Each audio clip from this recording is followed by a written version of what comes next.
آداب۔ سی سی live lecture میں میں ڈاکٹر نوشاد عالم آپ سبھی کا خیر مقدم کرتا ہوں۔ اردو شاعری کی اہم اصناف سیریز میں آج جس موضوع پر ہم بات کریں گے وہ موضوع ہے دور جدید میں اردو قصیدہ نگاری۔ اس سے پہلے ہم نے دکن اور شمال کے قصیدوں پر تفصیلی بات کی ہے۔ آج کا جو یہ لیکچر ہے اسی گفتگو کے سلسلے کی اگلی کڑی ہے۔ اس لیکچر میں ہم جدید جو اردو کے قصیدہ نگار ہیں ان کے قصائد کے متعلق بات کریں گے، اور یہ جو ارتقاء کے سلسلے میں ہم بات کر رہے ہیں قصیدے کے اوپر، اس سلسلے کی یہ آخری کڑی ہے آج کا یہ لیکچر۔ اس کو سننے کے بعد آپ کے سامنے اردو قصیدے کی ایک مربوط تاریخ آ جائے گی، کیونکہ اس سے پہلے ہم نے دکن پر بات کی ہے، پھر شمال پر بات کی ہے، اور اس کے بعد آج ہم جدید قصیدے پر بات کر رہے ہیں۔ تو ایک طرح سے یہ سلسلہ مکمل ہو جائے گا ڈیولپمنٹ کا، جو اردو قصیدے کا ڈیولپمنٹ ہے۔ اب اس عہد میں آپ دیکھیں کہ یہاں بھی ایک بڑی تعداد ہے جن شعراء نے قصیدے کہے ہیں، جیسے آزاد ہیں، شبلی ہیں، سورج نارائن مہر ہیں، جلیل مانک پوری ہیں، ثاقب لکھنوی ہیں، برج موہن دتاتریہ کیفی ہیں، آرزو ہیں۔ ان سب نے قدیم و جدید دونوں رنگ کے قصیدے تحریر کیے ہیں۔ اور بھی شعراء ہیں جیسے اقبال، محمد عبد الرحمن شاطر مدراسی وغیرہ ہیں۔ ذرا بعد کے زمانے میں آپ دیکھیں تو اقبال سہیل ہیں، نجم افندی ہیں، شفیق جون پوری ہیں۔ ان لوگوں نے بھی بہترین مذہبی قصیدے رقم کیے ہیں۔ لیکن یہ ہے کہ ظاہر ہے کہ ان سب کے متعلق ہم بات نہیں کر سکتے، اس لیے ہم نے کچھ شعراء کو منتخب کیا ہے، ان کے اوپر ہم بات کریں گے۔ تو جن شعراء کا ہم نے انتخاب کیا ہے اس عہد کے لیے، ان میں حالی، نظم طباطبائی، صفی، محشر اور عزیز لکھنوی کے قصائد شامل ہیں۔ ان شعراء پر ہم بات کریں گے۔ اسماعیل میرٹھی بھی اس میں ہے۔ 1857 کے بعد جو بدلتا ہوا سیاسی اور معاشرتی منظرنامہ تھا، خاص طور سے انگریزی اثرات کے تحت، اس میں جس طرح سے دوسری زبانیں بھی متاثر ہوئیں، اردو کے ادیب بھی متاثر ہوئے، اور ادب اور زندگی کے تعلق اور اس کے افادی پہلو کا احساس بڑھنے لگا، تو دیکھیں کہ نئے خیالات کا اندازہ جو ہے سب سے پہلے آزاد کے لیکچر جس کا عنوان تھا نظم اور کلام موضوع، تو اس سے ہمیں نئے خیالات کا اندازہ ہوتا ہے۔ لیکن جو جدید شاعری ہے، یعنی جو اس کی تحریک ہے، اس کی ابتدا 1874 سے ہوتی ہے، اور جب جو ہے انجمن پنجاب کی بنیاد پڑتی ہے، تو اس میں پہلی مرتبہ آپ یہ دیکھیں گے کہ موضوعات پر نظمیں لکھنے کا سلسلہ شروع ہوا ہے۔ تو دور جدید سے پہلے، یعنی کہ 74 سے پہلے، جو ہم دیکھتے ہیں قصیدوں کا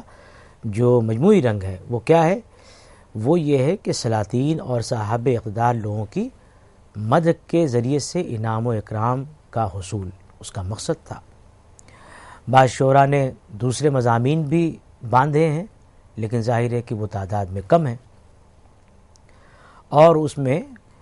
تخیل آفرینی اور مبالغہ آرائی جو جدید دور سے پہلے جو قصیدے لکھے گئے اس میں کلیدی عناصر ہیں۔ تو جدید اردو شاعری کے بعد کیا ہوا کہ اس کی بنیاد حقیقت نگاری اور افادیت پر استوار ہو گئی۔ تو اس لیے جو اس کے علمبردار تھے، اس کے جو نمائندہ شعراء ہیں جن کا بھی ذکر کیا، جن کے قصائد ہم پڑھیں گے، انہوں نے اس صنف کو حقیقت نگاری سے جوڑنے کی طرف اپنی توجہ مرکوز کی۔ تو یہاں ہم ایسی کچھ شعراء کے متعلق معلومات حاصل کریں گے جنہوں نے قصیدے کو صرف مدح و ستائش تک محدود نہیں رکھا، بلکہ دوسرے موضوعات کے لیے بھی اپنے قصائد میں گنجائش پیدا کی اور تخیل آفرینی کی جگہ محاکات سے کام لیا۔ تو اس سلسلے میں جب ہم بات کرتے ہیں تو سب سے پہلا نام جو ہمارے سامنے آتا ہے اسماعیل میرٹھی کا آتا ہے۔ عام طور پہ ہم اسماعیل میرٹھی کو بچوں کا ادیب کہہ کے ان کو چلتا کر دیتے ہیں، لیکن ان کے قصائد آپ پڑھیں تو اندازہ ہوگا کہ وہ کس طرح سے حقیقت نگاری کے قریب ہے ان کے قصائد۔ وہ ان کا ایک قصیدہ ہے خشک سالی کے بیان میں، تو وہ یہ لکھتے ہیں کہ نہ آئی پر نہ آئی نہ آئی، گھٹا نے بول دی بالکل صفائی، زمیں چٹیل ہے کورا آسماں، ہوئی اب کے برس اچھی صفائی، نہ روئے مل کے ساون اور بھادو، ہوئی ہے ترک باہم آشنائی، نہ وہ جگنو نہ وہ راتیں اندھیری، نہ وہ کالی گھٹا گھنگور چھائی۔ ایک ردم ہے ان کے کلام میں۔ ہوئی برباد کھیتی تھک گئے بیل، گئی گزری کسانوں کی کمائی۔ یہ قصیدہ ظاہر ہے کہ ایک منظر وہ پیش کر رہے ہیں برسات کا اور وہ قحط کا، اور اس میں وہ ساری چیزیں آ رہی ہیں، اور اس میں وہ روم اور روس کے درمیان جو جنگ چھڑی ہوئی ہے اس کا بھی ذکر کرتے ہیں، اور قحط کے ساتھ ساتھ جنگ سے بھی نجات ملے اس کی وہ دعا مانگتے ہیں۔ تو آپ یہ دیکھیں کہ کہتے ہیں کہ بلائے قحط ہے ہندوستان میں، ہے روم و روس میں برپا لڑائی، خدایا جلد قحط اور جنگ ہو دور، ملے سب کو مصیبت سے رہائی۔ تو ایسا معلوم ہوتا ہے کہ اس عہد میں جو دنیا کے اور مسائل تھے، جو دنیا میں حالات تھے، اس سے ہندوستان کی جو سیاسی زندگی تھی، یہاں کی جو سماجی زندگی تھی، وہ بھی متاثر تھی۔ ایسا نہیں ہے کہ آزاد تھی، اس کے اثرات پڑ رہے تھے جو دنیا میں حالات چل رہے تھے۔ اس قصیدے کے علاوہ اسماعیل میرڈی کے ہاں آپ دیکھیں کہ دوسرے قصیدے میں جیسے کہ شب برات ہے، عید الفطر ہے، ایک تو قصیدہ ان کا ہے جس میں جاڑے اور گرمی کے درمیان مناظرے کو دکھایا گیا ہے، دونوں کی خوبی اور خامی بتانے کے بعد ایک دانہ سے اس میں فیصلہ کرایا گیا ہے کہ دراصل جو ہے جاڑا اور گرمی کی کوئی اپنے آپ میں اس کی مستقل بذات کوئی حیثیت نہیں ہے، بلکہ یہ ہے کہ صرف حرارت کی کمی اور بیشی کے معاملات کا نام جاڑا اور گرمی ہے۔ تو اسماعیل میرٹھی کے قصائد پر تبصرہ کرتے ہوئے ابو محمد شہر نے یہ کہا تھا کہ کوٹ ان قصیدوں میں قصیدے کی حیت کو چھوڑ کر باقی تمام خصوصیات عموماً وہی ہیں جو اسماعیل کی دوسری نظموں میں پائی جاتی ہیں، اسماعیل نے ان میں بچوں کا خاص دھیان رکھا ہے۔ تو خیر یہ تو ان قصائد کے بارے میں بات ہو گئی۔ ان کے علاوہ اسماعیل میرٹھی کا ایک قصیدہ بہت اہم قصیدہ ہے، جریدہ عبرت۔ تو اس میں قصیدے میں مسلمانوں کے تنزل اور سماج کے جو مختلف طبقات ہیں، مثال کے طور پر شاعروں کا جو طبقہ ہے، علماء ہیں، معلمین ہیں، اطباء ہیں، دنیا پرست دیندار اور پیروں، انگریزی فیشن والوں اور عام لوگوں کی حالت کا اصلاحی نقطہ نظر سے سنجیدہ طنز و مزاح کے پیرائے میں بھرپور نقشہ پیش کیا ہے، اور آخر میں جو مسلمانوں کی بدتر حالت ہے، خستہ حالی ہے، اس کی بہتری کی دعا مانگی ہے۔ تو یہ جو قصیدہ ہے وہ شہر آشوب کے طرز پر ہے۔ اس میں جس انداز سے مختلف سماج کے مختلف طبقات کی تصویر پیش کی گئی ہے، اس میں سماجی شعور اور قدیم و جدید کا رنگ جو فرق ہے وہ صاف ہمیں نظر آتا ہے۔ وہ کہتے ہیں کہ میں شاعرانہ روش پر نہیں قصیدہ نگار، یہ ایک سادہ گزارش ہے یا اولی الابصار، کہ اب ماہ محرم کی 7ویں تاریخ گیا جو گھر سے قذارہ بجانب بازار، تو دیکھتا ہوں کہ گزری میں ایک اکھاڑا ہے اور اتنی بھیڑ کی جس کا نہیں حساب و شمار، ہیں دو حریف مقابل لیے پھری گتکا، ہر ایک فن پھکیتی متاق و طرار، میں اپنے دل میں لگا کہنے کیا حماقت ہے، مٹے ہوئے ہیں جو اس فن میں خدائی خار، سپہ گری کا یہ فن تھا کسی زمانے میں، نہ وہ زمانہ رہا اب نہ صورت پیکار۔ تو یہ منظر انہوں نے پیش کیا۔ بعد میں انہیں یہ محسوس ہوا کہ یہ جو بے خبری ہے اور یہ جو کہنا چاہیے کہ عدم واقفیت والی جو وبا ہے، یہ صرف ان لوگوں تک محدود نہیں ہے جو شام کے سڑکوں کے کنارے جو سامان بیچتے ہیں، وہاں پر اکھاڑا لگا ہوا ہے اور یہ فن تماشا ہو رہا ہے، یہ بلکہ ایک عام وبا ہے جو پوری امت میں پھیلی ہوئی ہے۔ تو بعد کے اشعار میں مختلف طبقات کے متعلق علیحدہ عنوانات قائم کر کے ان کا بھی وہ ذکر کرتے ہیں، اور شعراء کے بارے میں کہتے ہیں کہ سخنورانے زماں کی بھی ہے یہی حالت، کہ اس قدیم ذکر کو نہ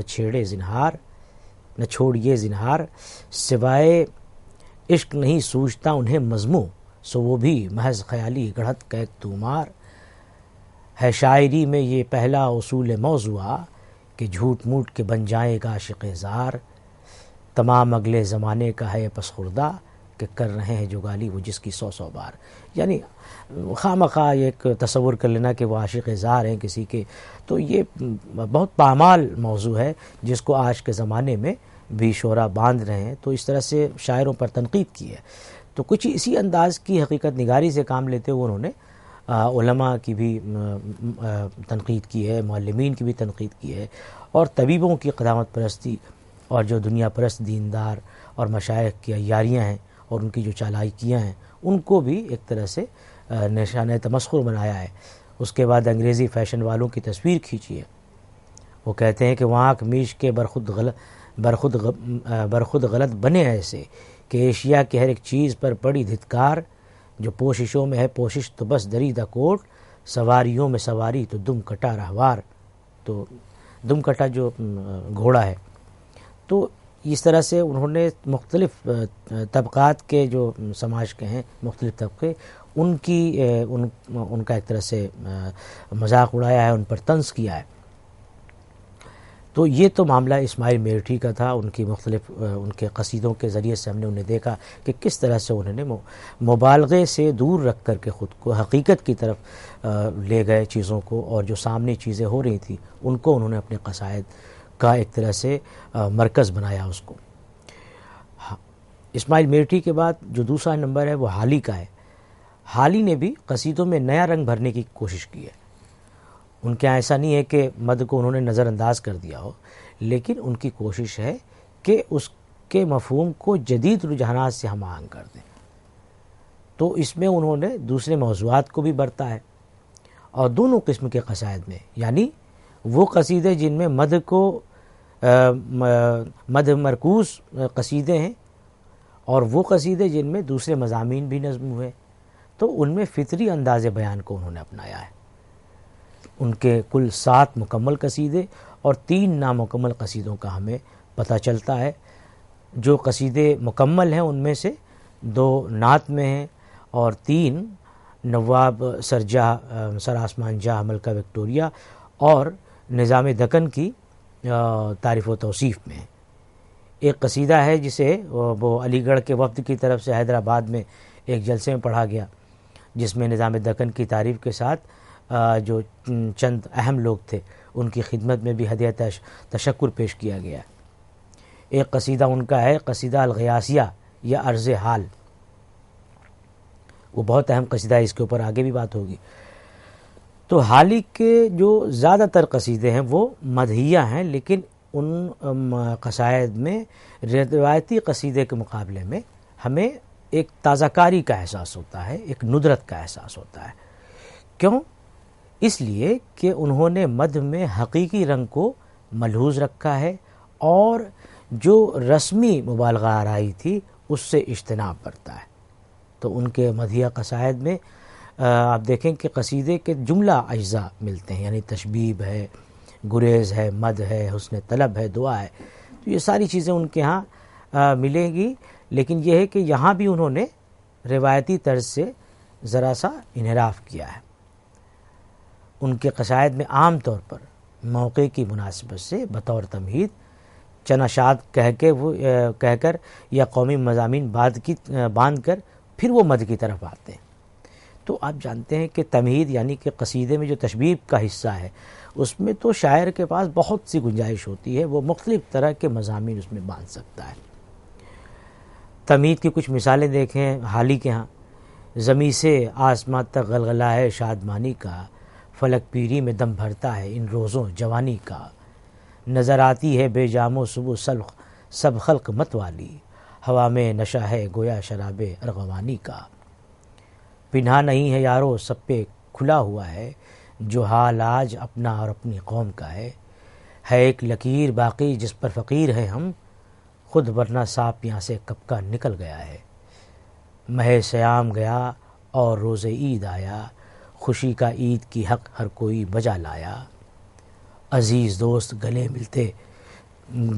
ملتے پھرتے ہیں باہم، خدا نے سینکڑوں روٹھوں کو آج منوایا. تو آپ نے دیکھا کہ ان کے قصائد میں مدح کو فطری اور اصلیت سے قریب رکھا گیا ہے. تو ایک تو تمہید کے یہ اشعار تھے جو ابھی آپ کے سامنے رکھے گئے، اور آگے ابھی پڑھیں گے اس سے اندازہ ہوگا، اس کو دیکھیں گے کہ کس طرح سے انہوں نے اپنے قصائد میں مبالغے سے، جو بیجا مبالغہ آرائی تھی، جو اس سے خود کو دور رکھا ہے اور فطری انداز اختیار کرتے ہوئے باتیں اپنی رکھی ہیں۔ تو وہ یہ کرتے ہیں کہ مدح و تعریف کے بیان میں وہ قومی اور اصلاحی نقطہ نظر سے بھی کام لیتے ہیں۔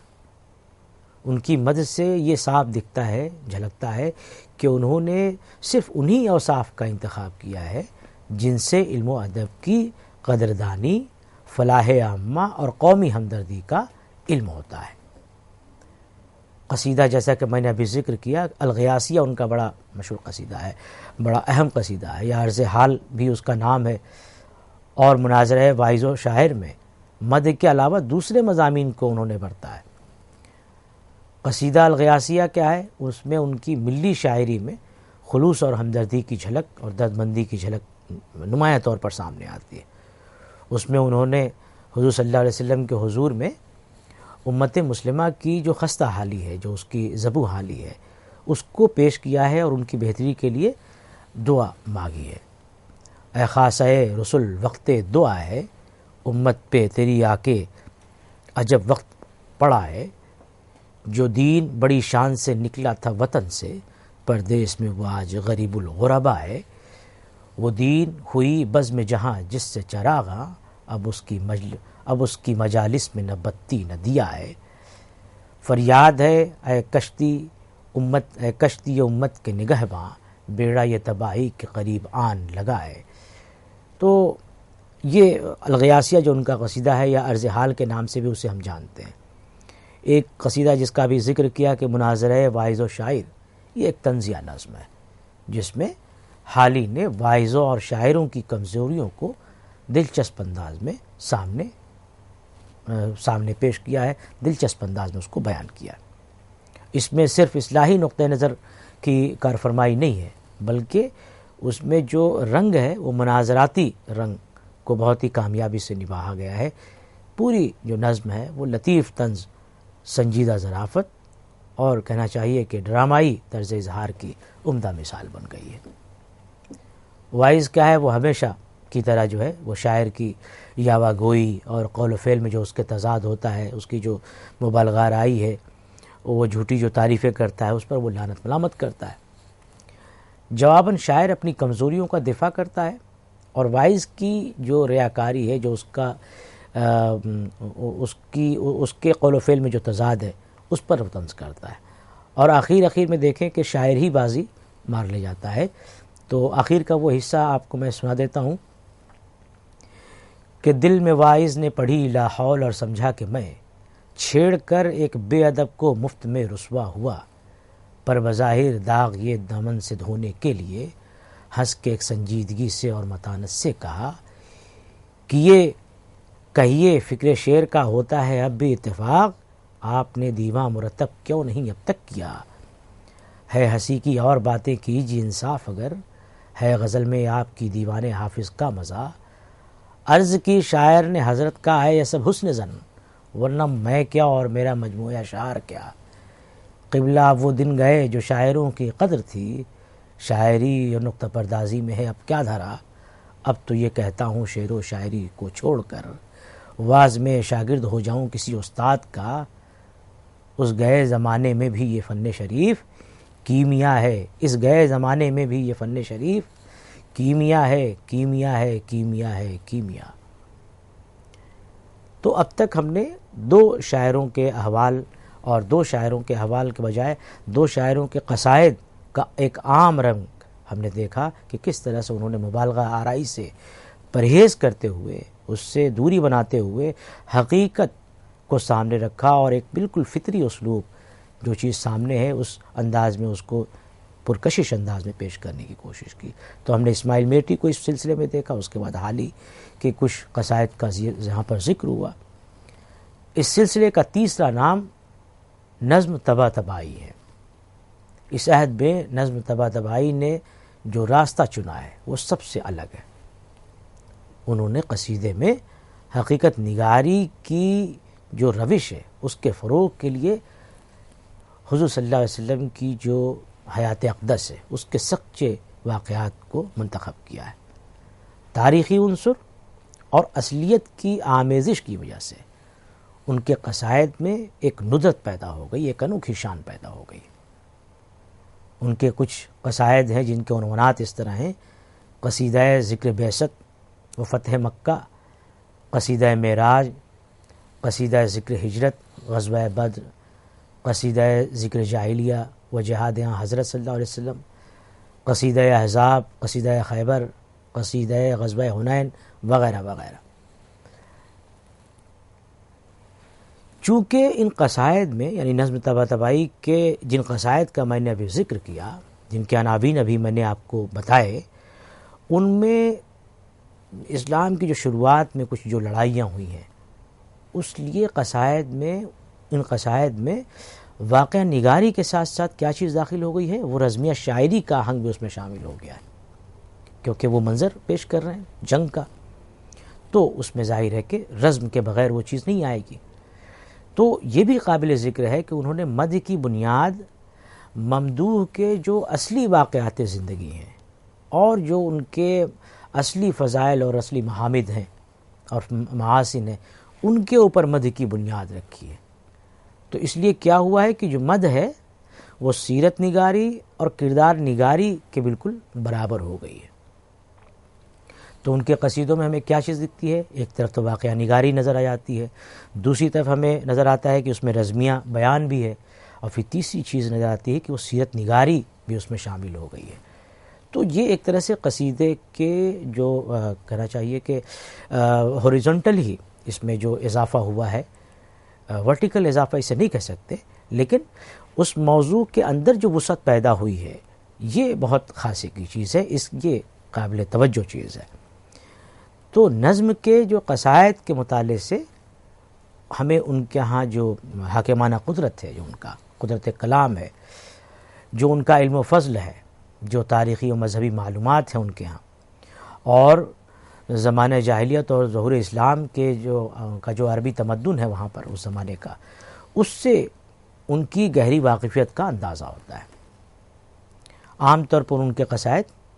کی جو شروعات ہوتی ہے وہ تشبیب سے ہوتی ہے، تو گویا ایک طرح سے روایتی قصیدہ آپ کہہ لیں کہ روایتی قصیدہ جس طرح سے تشبیب سے شروع ہوتا تھا، پھر گریز ہے، پھر اس کے بعد مد ہے، پھر دعا، اور پھر حسن طلب، اور پھر دعا پر قصیدہ ختم ہوتا ہے۔ تو ان کے ہاں بھی، نظم کے ہاں بھی دیکھیں کہ ابتدا جو ہے وہ تشبیب سے ہو رہی ہے۔ تو قصیدہ ذکر بعثت یا فتح مکہ میں زندگی کی جو کہنا چاہیے بے ثباتی ہے اس کی مذمت بیان کی انہوں نے۔ قصیدہ معراج اور قصیدہ ذکر جاہلیہ و جہاد حضرت میں بہاریہ تشبیب ہے، بہار کے منظر کو پیش کیا گیا ہے۔ ہجرت والے قصیدے میں ترک وطن کے مضامین باندھے ہیں۔ فریب ہستی موہوم پر ہے نص قرآنی، سراب دشت ہے پیاسے سمجھتے ہیں جسے پانی، تیری قسمت میں ہے اے جسم خاکی خاک ہو جانا، لکھی ہے خاک کی قسمت میں بعد اس کے پریشانی، نہ کیوں ہندوستان کی خاک میں ہو راگ رنگ ایسا، کنہیا کی سنی ہے بانسری میری غزل خوانی۔ غزوہ احزاب جس کا میں نے ابھی ذکر کیا، اس میں گریز کا جو منظر ہے وہ بھی بالکل الگ ہے۔ چڑھائی غزوہ احزاب میں سارے عرب کی تھی، ہزاروں خون کے پیاسے ہزاروں دشمنے جانی، حفاظت کی تھی اپنی اہل حق نے کھود کر خندق، سمجھتے تھے انہیں اعدائے دی محصور و زندانی۔ انہوں نے صرف یہ کہ جنگ کے حالات میں جو ممدوح ہے، ممدوح سے متعلقات جو ہیں، ممدوح کی جو چیزیں ہیں، ساز و سامان ہے، یا مان لیجیے جنگ ہے، تو اس کے حوالے سے تلوار کی بھی وہ تعریف کرتے ہیں۔ تو تلوار کی تعریف میں کہتے ہیں کہ وہ تھی پر کالۂ الماس جب کاٹھی سے نکلی تھی، وہ تھی پر کالۂ الماس جب کاٹھی سے نکلی تھی، لہو میں ڈوب کر اب ہو گئی لالے بدخشانی، لپک ایسی جسے کہے زمانہ نار دوزخ کا، چمک ایسی جسے کہتے ہیں برق قہر یزدانی۔ تو آپ یہ دیکھیں کہ کس طرح سے دور جدید کی قصیدہ نگاری کا جب ہم بیان کرتے ہیں تو اس میں ہم یہ نظر آتا ہے کہ اسماعیل میرٹھی، حالی اور نظم طباطبائی نے قصائد کا جو ذکر کیا ہے، قصائد جو انہوں نے لکھے ہیں، وہ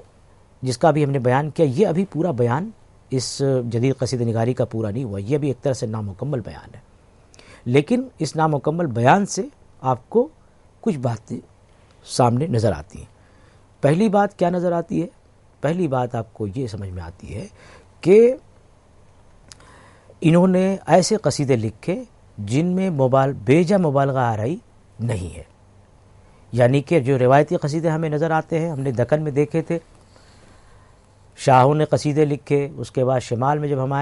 آئے تو ہم نے دیکھا کہ سودا نے بڑے پائے کے قصیدے لکھے، ذوق نے لکھے،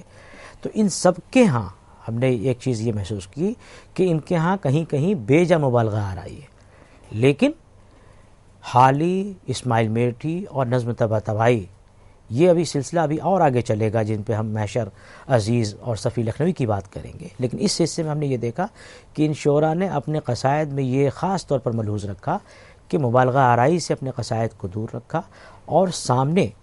اپنے جو حقائق تھے، جو واقعہ نگاری تھی، اس کی واقعہ نگاری جو صحیح باتیں تھیں صرف ان کو پیش کیا، اسی طرح کے مناظر پیش کیے اور جو باتیں تھیں، اور نظم نے تو یہ بھی کیا کہ سیرت نگاری کا بھی اس میں، کردار نگاری کا بھی اس میں پہلو داخل کیا، اس میں رزمیہ بیان کو بھی داخل کیا، تو اس طرح سے اس میں ہمیں ایک وسعت کا، ایک ندرت کا ہمیں اندازہ ہوتا ہے اور احساس ہوتا ہے، اور یہ ظاہر ہے کہ یہ جو انجمن پنجاب کی تحریک تھی اس سے متاثر ہو کر کے جو ہمارے شعر و ادب میں جو ایک نیا نظریہ داخل ہوا تھا، یعنی کہ زندگی سے، یعنی ادب اور زندگی کو بالکل ایک اس کے کہنا چاہیے کہ جو تعلق کا احساس ہے وہ پہلی بار اس طرح سے ہمارے سامنے آیا تھا، اور جس طرح سے دیگر علاقائی زبانیں انگریزی تہذیب و اثرات سے، تہذیب و تمدن کے اثرات سے یا نئی روشنی سے متاثر ہوئی تھی، اسی طرح سے ہمارے اردو شعراء بھی متاثر ہوئے تھے اور انہوں نے اس کے اثر کو قبول کیا تھا۔ تو